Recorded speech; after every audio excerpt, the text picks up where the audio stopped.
Salut à tous, heureux de vous retrouver sur Direct Course, votre émission quotidienne sur canalturf.com. Nous allons évoquer ce programme du samedi 31 juillet, réunion 1 sur l'hippodrome d'Anguin avec un tiercé quarté quinté plus. On vous indiquera également quelques coups de cœur et des informations recueillies pour vous concernant la réunion 2 sur l'hippodrome des Sables-d'Olonne, une réunion consacrée aux galopeurs. Sachez également qu'à partir de demain, 1er août, l'émission Direct Course marquera une pause, et ce pour une durée de 3 semaines. Vacances oblige, on se retrouvera donc dans 3 semaines pour de nouvelles aventures dans votre émission quotidienne et préférée, Direct de Course. On va évoquer ce quintet. Malheureusement, ce n'est pas un des quintets les plus faciles à déchiffrer, et un quintet somme toute assez moyen au niveau de sa qualité d'ensemble. Quoi qu'il en soit, on va essayer pour cette dernière du mois de juillet de vous indiquer un nouveau quintet gagnant. Sachez également qu'on s'est appliqué, on a bien cherché et on a peut-être des informations en jeu simple très sympathiques pour la réunion des Sables-d'Olonne, réunion 2. On y viendra juste après le quintet. On commence par donc ce quintet, quatrième course, le prix de la bourse. Épreuve de vitesse, ils seront 16 au départ, 8 sur une première ligne, 8 au second, des chevaudages que l'on connaît bien, des chevaux âgés de 7, 8 et 9 ans. Pas vraiment de base, même si j'aime beaucoup deux concurrents. Le 3 Parade du Rib, cette jument est en forme, en tout cas c'est ce qu'a déclaré son mentor. Sachez également qu'elle sera déférée des 4 pieds, elle est toujours performante de la sorte, et qu'elle a déjà gagné sur l'hippodrome d'Anguin. Bref, bon engagement, pieds nus, aptitude au parcours et également une forme avérée. Bref, elle peut pourquoi pas faire sien cet événement. C'est le numéro 3 Parade du Rib, drivé et entraîné par Jean-Louis Claude Dersoir. Je lui opposerai en priorité le numéro 13, Perle du Courtillé. Cette jument est toujours performante l'été. Elle est d'ailleurs réservée toujours pour cette période de l'année par son mentor Jean-Michel Baudouin. Ces derniers résultats sont bons si l'on accepte sa récente disqualification où elle a tout de même prouvé sa forme ce jour-là. Sachez bien que tous les feux sont au vert. Jean-Michel Baudouin s'attache les services de son ami et celui d'or Jean-Michel Bazir. En dépit de son numéro en seconde ligne derrière la voiture, il faut lui accorder un large crédit car elle aussi est toujours efficace lorsqu'elle court pieds nus. Ce sera le cas en ce samedi. Donc le 3 et le 13, les deux juments de 7 ans à mon avis, s'annoncent redoutables pour les toutes premières places. Ensuite, pour les places, on fera attention au 5, Papy de la Potelle. Ce n'est pas un phénomène, mais le cheval est performant sur les tracés réduits. Il va être à son affaire sur celui des 2150 mètres autostart. Ensuite, le numéro 12, Papy Lucaxello. Il n'est pas toujours déféré lorsque Jérémy et Joël Vonencote s'efforcent de le faire. C'est qu'ils voient une bonne chance à leur représentant. Un cheval qui a des lignes à faire valoir. Il ne répète malheureusement pas toutes ses courses. Mais attention à lui, DFD4, ça peut fournir une bonne performance. Ensuite, le numéro 1, Neka de Nîmes, jument de 9 ans, qui est un numéro piège derrière la voiture, mais elle vient de manifester un net regain de forme sur l'hippodrome de Reims. Bref, Guillaume Gillot a le droit de viser un bel accessite. Ensuite, on fera attention également dans cette épreuve au numéro 11, Perfect Sky. Ce ne sera pas le cheval de tout le monde, car ce cheval de Michel Noir reste sur 3 échecs. Mais attention, il s'agissait là de 3 courses de rentrée. Ces 3 tentatives ont sans nul doute permis de le monter en condition. Sachez également qu'il a toujours bien fait, notamment l'été dernier, sur cet hippodrome du plateau de Soisy. Bref, c'est peut-être l'outsider sympathique de ce quintet. Michel Noir est toujours performant en gain en période estivale.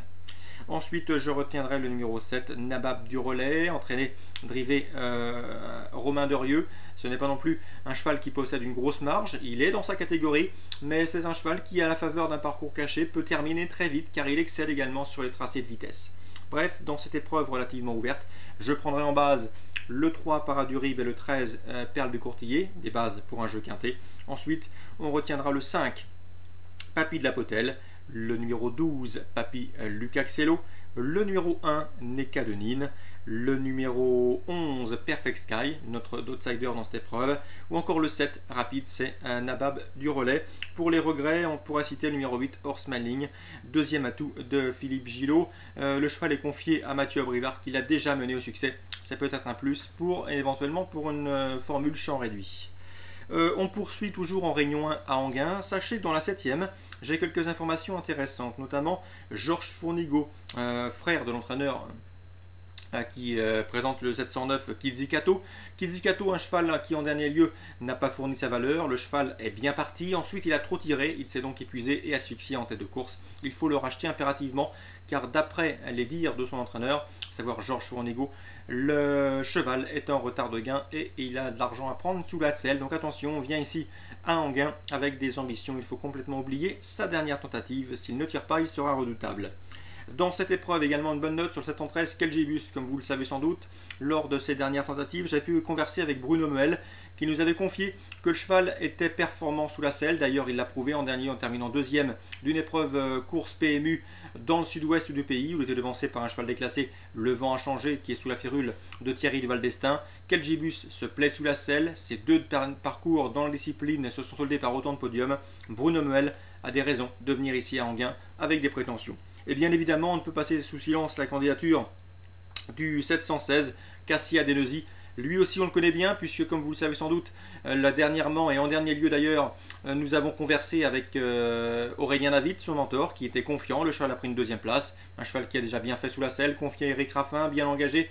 C'est également un choix prioritaire, donc pourquoi pas s'orienter sur un couplet gagnant placé. 709 Kizikato, 713 Kelgibus, 716, à savoir Cassia Deneuzy. Ces trois concurrents d'ailleurs nous ont été conseillés par leurs entraîneurs respectifs, Georges Fournigaud, Bruno Muel ou encore Aurélien David. On se dirige maintenant tout droit sur la réunion 2 des Sables d'Olonne. Deux coups de cœur à vous transmettre puisque j'ai pu m'entretenir avec leurs mentors respectifs. Tout d'abord, dans la première, Emmanuel Baudard m'a confié que le 104 Tanagra Holm était une pouliche estimée, une pouliche de qualité. Elle a débuté par une deuxième place sur l'hippodrome de Linières, une bonne deuxième place car ce jour-là, après avoir attendu, elle a bien fini, certes à distance du lauréat qui s'était sauvé, mais loin devant le troisième. Bref, c'est une pouliche qui d'après Emmanuel Baudard, je l'ai senti assez confiant, ne devrait plus tarder à s'imposer. Emmanuel Baudard qui avait de bons AQPS par le passé, il y a une période un peu plus noire, et avec l'été, sa génération d'été, il semble revenir en belles conditions. Il faut s'attendre à le voir refaire par déduit. Donc le 104, une belle information, Tanagra Holm, à mon avis, le jeu simple gagnant placé s'impose.